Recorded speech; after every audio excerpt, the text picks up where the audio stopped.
Welcome back to Hardware Unboxed. It is time for a classic AMD versus Intel head-to-head gaming battle, and for this one we have the Ryzen 7 7800X 3D and Core i7-13700K. Now as it stands, the Ryzen 7 part costs just $40 more than the Core i7, so it is a close matchup in terms of pricing, and I'm sure in the near future we will have time for a battle between the more expensive 13900K, but for now it's Ryzen 7 versus Core i7. But before we get into it, today's sponsor spot is brought to you by Insta360 and the new Link 4K AI-powered webcam, which has a few neat features. First of all, half-inch sensor, so the image quality you're seeing here, very good for a little webcam, and excellent audio. The audio is, of course, also coming through the Link. And as you can see, I'm not quite centered correctly, but rather than have to get up there and mess around or adjust any software, I merely just have to make this gesture. Wait a moment. And now we are in follow mode, and that means the webcam will follow me. So if I come over here like that, it'll track me. I can pick up an RTX 4070, show you that. If I put that up there, it'll autofocus very nicely. Put that back down. If I whip over here to show you another RTX 4070, you get the same thing. Come back, and the 3-axis gimbal allows the camera to follow me very nicely. And of course, half-inch sensor, great 4K image, and very impressive audio for a little webcam. I think it's a great product, so for more information, please check the link in the video description. Okay, so for this testing, the 7800X 3D was installed on the Gigabyte X670 Aorus Master using the latest F11C BIOS revision, and DDR5 6000 CL30 memory was used. Meanwhile, the 13700K that was benchmarked using the MSI MPG Z790 Carbon Wi-Fi with DDR5 7200 memory, as the Intel CPU supports higher clocked memory, so we're giving it every chance possible. Then for the graphics card, we of course have the Asus ROG Strix RTX 4090 OC Edition, which has been benchmarked at 1080p, 1440p and 4K, so let's get into it. The Core i7-13700K is very impressive in Hogwarts Legacy, delivering 12% more performance than the 7700 at 1080p. That said, the 7800X 3D is the real competition here, and in that matchup, the Ryzen 7 processor was 8% faster, pumping out 128 FPS on average. And similar margins were also seen at 1440p, and in fact, it's not until we hit the 4K resolution that the 13700K and 7800X 3D end up being neck and neck. Enabling ray tracing in Hogwarts Legacy increases the GPU bottleneck, but even so, the 7800X 3D was still 10% faster at 1080p, though that margin was reduced to just 4% at 1440p, and then basically nothing at 4K. Now for testing Spider-Man's Remastered, our first configuration uses the very high quality preset with ray tracing effects disabled. Here the 7800X 3D was 17% faster at 1080p and 15% faster at 1440p, but by the time we hit 4K, the margins have been neutralized entirely. Now, the ray tracing enabled results are a little more GPU limited, but even so, the 7800X 3D was still 9% faster at 1080p and 7% faster at 1440p. Not massive margins, though I was surprised to find that the 3D Vcache CPU was still 6% faster at 4K. Once again, we find that performance in Fortnite is much the same using any of these modern high-end processors, and despite using an RTX 4090, the results are entirely GPU limited with the epic quality preset. And that being the case, it's not surprising to learn that with ray tracing enabled, the game is also heavily GPU limited, with just a few frames separating the best and worst results at 1080p. The 13700K and 7800X 3D delivered similar results in The Last of Us Part 1. AMD's Zen 4 processor was just 3% faster on average, though the 1% lows were 10% greater. Then at 1440p, we're almost entirely GPU limited, and of course the same is also true for the 4K data. The 7800X 3D is a beast in Star Wars Jedi Survivor, delivering 21% more performance than the 13700K at 1080p, though the Core i7 processor was also 22% faster than the Ryzen 7 7700. So AMD's 3D Vcache is key here. Then we see that the margins reduced to just 5% at 1440p and then nothing at 4K, but still, those CPU limited margins were impressive. Like Fortnite, Halo Infinite doesn't really challenge modern high-end processors, so the Core i7-13700K and Ryzen 7 7800X 3D are quite evenly matched, with just a 4% advantage going the way of the Ryzen processor at 1080p, though we are seeing a 15% improvement for those 1% lows. The Core i7 also struggles with 1% lows at 1440p, giving the Ryzen processor a 6% advantage here, and then by the time we reach the 4K resolution, the results are all much the same. Now, Warhammer 3 is another game that doesn't challenge modern high-end processors, and as a result, we're seeing similar performance across the board.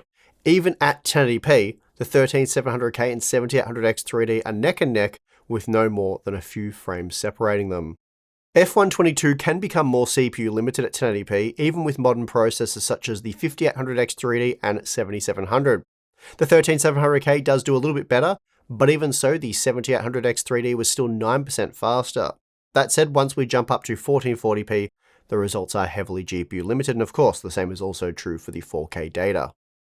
Next up, we have Cyberpunk 2077, and here we have our first example where Intel's 13700K is able to beat the 7800X 3D, delivering 3% more performance at 1080p. That margin is then reduced to nothing at 1440p, and we see much the same at 4K. Now, enabling ray tracing still sees the 13700K match the 7800X 3D, so this one's a tie, and both were slightly better than the standard Ryzen 7 7700, and quite a bit better than the 5800X 3D, especially when comparing the 1% lows. The Callisto Protocol is another game where we end up GPU limited, or maybe game engine limited in this example, as the 1080p frame rates aren't that much higher than what we're seeing at 1440p. Whatever the case though, there's really no advantage to running one CPU over the other in this title. Relative to the standard non-3D Vcache enabled Ryzen processor, the 7800X 3D is very fast in Hitman 3. But when compared to Intel's 13700K, it's not that impressive, only matching the Core i7 with 262 FPS at 1080p. That being the case, we find nothing separating the two at 1440p, and then of course nothing at 4K. Next up we have Far Cry 6, and here the 7800X 3D was good for 237 FPS on average, making it 17% faster than the 13700K, so a solid performance uplift there.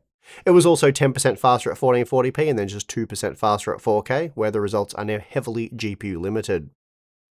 Shadow of the Tomb Raider ran 8% faster using the 7800X 3D opposed to the 13700K, or 10% if we look at the 1% lows. And that margin is reduced to 3% at 1440p and then nothing at 4K, where we're still seeing 164 FPS on average.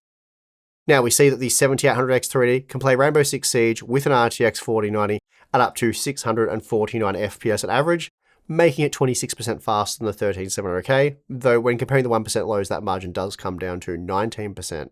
Then at 1440p, they are neck and neck, and of course the same is also true for the 4K data. Horizon Zero Dawn ran up to 13% faster using the 7800X 3D, pumping out 272 FPS on average at 1080p. Again, as you'd expect, the margin was reduced at 1440p, but even so, the 3D Vcache Ryzen part was still 10% faster. From previous testing, we know that ACC loves cache, and AMD's 3D Vcache in particular works exceptionally well. As a result, the 7800X 3D was able to blow away the 13700K by a 32% margin at 1080p and 1440p, while it was even 19% faster at 4K, and that is when using the game's epic quality preset. Resident Evil 4 is another game that heavily favors the 7800X 3D. At 1080p, the Ryzen 7 processor was 26% faster than the 13700K, and then 25% faster at 1440p, before the margins are largely eliminated by the GPU bottleneck at 4K. The Ryzen 7 processor also enjoyed a strong performance advantage in A Plague Tale Requiem, delivering on average 17% more frames at 1080p, 12% more at 1440p, and then once again we find ourselves entirely GPU limited at 4K. The 7800X 3D is also a beast in Watch Dogs Legion, delivering 215 FPS on average, making it 26% faster than the 13700K, though the Core i7 part was able to match the 7700 along with the previous generation 5800X 3D. The 1440p margins were similar, a 22% advantage here to the 7800X 3D, though by the time we hit 4K, the Ryzen processor is now just 4% faster. The Riftbreaker plays very well with Intel processors, and here we see that the 13700K performs to a very high standard, coming in just behind the 7800X 3D, which was 4% faster at 1080p, and then we see basically nothing at the higher 1440p and 4K resolutions. Last up, we have Call of Duty Modern Warfare 2, and here performance is fairly similar across all of the CPUs tested. The 7800X 3D was just 10% faster than the 13700K at 1080p, and then 6% faster at 1440p, before becoming largely GPU bound at 4K. Okay, so we've taken a look at how the Ryzen 7 7800X 3D and Core i7 13700K compare across a wide range of games. Now it's time to break down all of that data to get a clear picture of how these CPUs compare.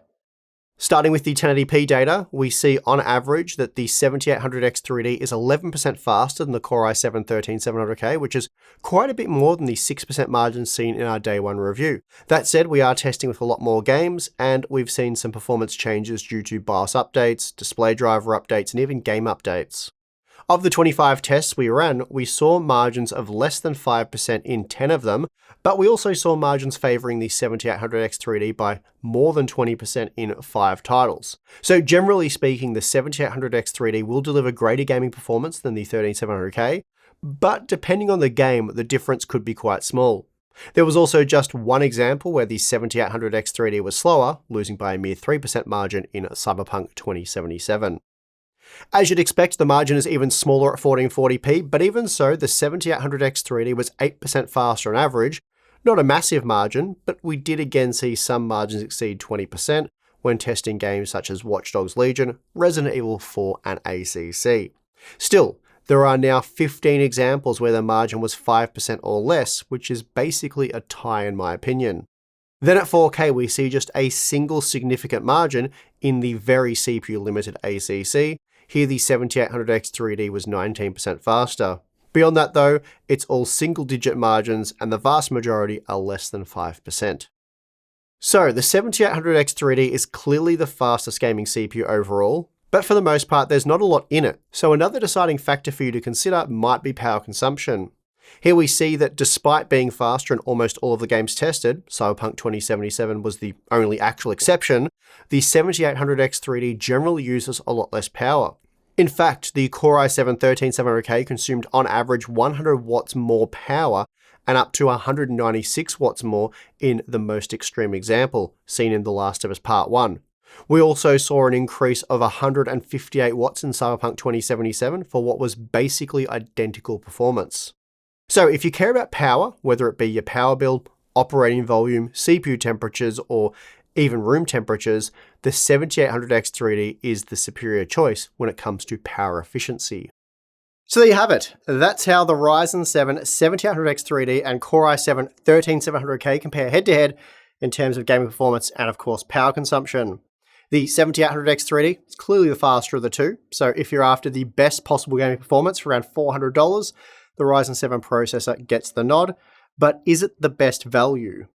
Currently priced at $450, the 7800X3D is around $40 more expensive than the 13700K or $60 more than the KF version. Now, the DDR5 7200 cell 34 memory used for testing the Core i7 processor costs $165, whereas the DDR5 6000 cell 30 memory used to test the 7800X3D, that costs $125.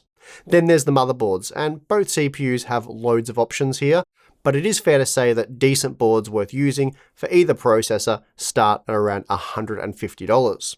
And that means if you were to purchase the memory featured in this video with a $150 motherboard, both the 13700K and 7800X3D combo come out to exactly $725, or $705 if you were to opt for the 13700KF.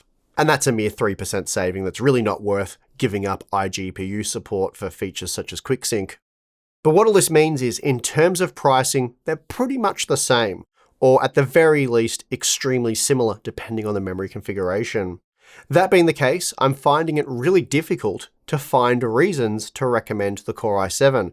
It's generally slower, uses more power, a lot more power in some instances, runs a lot hotter because of it, and it could require a better, more expensive cooler to operate at the same volume. Though you'd likely pair either with a high quality cooler, so that probably won't be a deciding factor. And then of course the other big one that comes up time and time again when comparing LGA 1700 and AM5 processors is platform longevity. You do get a better upgrade path with AM5. What exactly that means, we don't know yet, but you are at least guaranteed one more major architectural upgrade on that platform. So, given all of that, if I were building a new gaming PC with a platform budget of around $700, I'd without question snap up the 7800X3D. But of course, let me know what you would do, and I'll be sure to read your comments. But that is the end of this video. If you did enjoy it, you know what to do. Like, subscribe, that stuff. You can also get more Hardware Unboxed goodness by signing up to either Patreon or Floatplane. Links for those will be in the video description. You get access to a monthly live stream with Tim and myself that we do for members, a Discord server that we have for members. Tim and I chat in there and answer your questions at pretty much any time of the day / night, morning, all around the clock just about.